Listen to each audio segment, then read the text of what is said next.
They called it a whisper at first, a rumor carried quietly across mule trails and drifting through the spaces between. Old saloon doors a story of a gold vein so rich that a single pan of gravel could buy a man a completely new life. Imagine a narrow, forgotten canyon, rimmed with stubborn juniper, and a sky so wide it made people feel both small and reckless. At dawn, a lone prospector once turned a pan of dirt, and, just as the sun rose, a flash of metal glowed so bright it looked like someone had placed a star inside the earth. That moment sparked a fever, and by the time the fever ran its course, the mine everyone swore was real had vanished without a trace, swallowed by land or legend. This isn't just the story of a gold strike. It's the story of how a place can rewrite identities, swallow hopes, and leave a nation arguing over what truly disappeared, the gold or the people who chased it. In the late 1800s, when towns were sprouting along railroad lines and the country still smelled like frontier dust and ambition, people moved like tides toward the faintest hint of fortune. The mine's legend began with a quiet man named Elias Crow, who claimed he followed an Indian guide toward a rocky cleft where yellow or shone like firelight in stone. He sketched a crude map on a napkin pointing to a dry creek bend marked by a crooked juniper, a stone chimney, and a scarred boulder. He didn't guard the secret for long. Within days, the saloon filled with prospectors planning routes, and the rumors spread across newspapers faster than a prairie storm.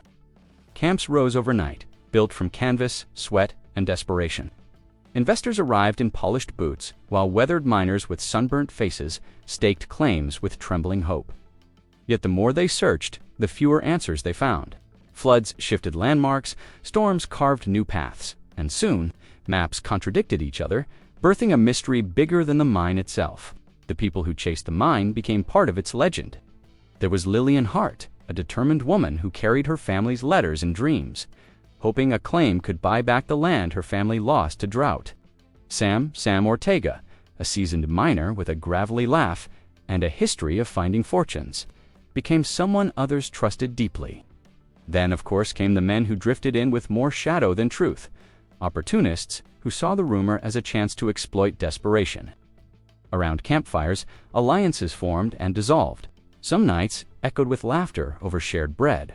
Other nights were heavy with suspicion as men counted tools twice and guarded their packs through sleepless dawns. Tender moments also survived Lillian, teaching a young boy to tie his boots, or Samila, the camp cook who once taught in a quiet eastern town, scribbling poems on scraps while stirring pots. But as greed grew, friendships cracked. When the first lifeless bodies were found near a dried tributary, pockets turned inside out, the camp changed forever. People whispered, was it the land that killed them, or the men drawn to its promise? Records from that time are a confusing puzzle fragments that read like half-truths. Some letters mention claim numbers tied to nothing. Old photographs show blurred tents and bearded men staring at the camera like they already knew the burden of chasing a myth. Treasure hunters returned year after year, tracing weathered journals, buying faded notes at auctions, and mapping every ridge and shadow. They found relics, rusted pans, carved stones, torn canvas that could fit hundreds of stories. Some journals described arguments over landmarks, others warned of dangerous faults in the earth, yet contradictions multiplied. The same juniper described as standing tall in one report had supposedly been cut down decades earlier.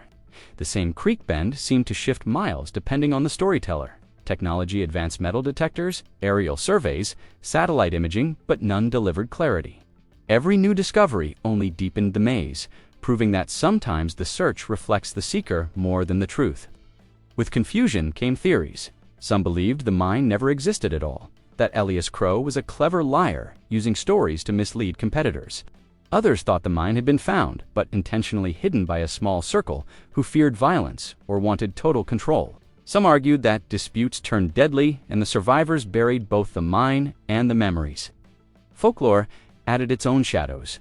Tales of curses set by displaced tribes, of lights dancing along cliffs at midnight, or voices calling to those who wandered too greedily. A more realistic theory suggested that corporations swallowed small claims, erasing records and forcing prospectors out. Every version held just enough truth to stay alive. Modern historians and descendants still argue passionately, pointing to gaps in census pages, weather logs that mention strange storms, and old maps that refuse to align with reality.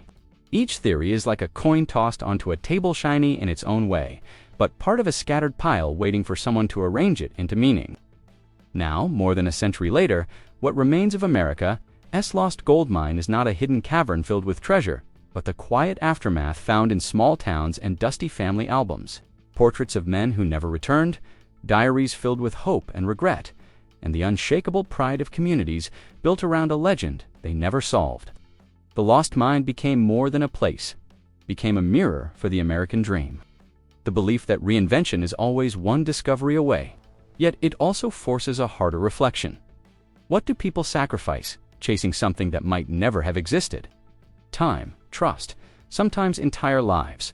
Walk through one of the tiny cemeteries near the old search sites and you'll find wind-scorched stones carrying names tied forever to the legend. Standing there, the story doesn't feel like a mystery, it feels like a question. Which part stays with you? The glint Elias Crow described, Lillian's ledger of hopes, the blurred photo of tents near a storm. If you had to choose the truth, would you believe the mine was hidden, destroyed, or simply imagined? The answer might say more about you than the legend itself.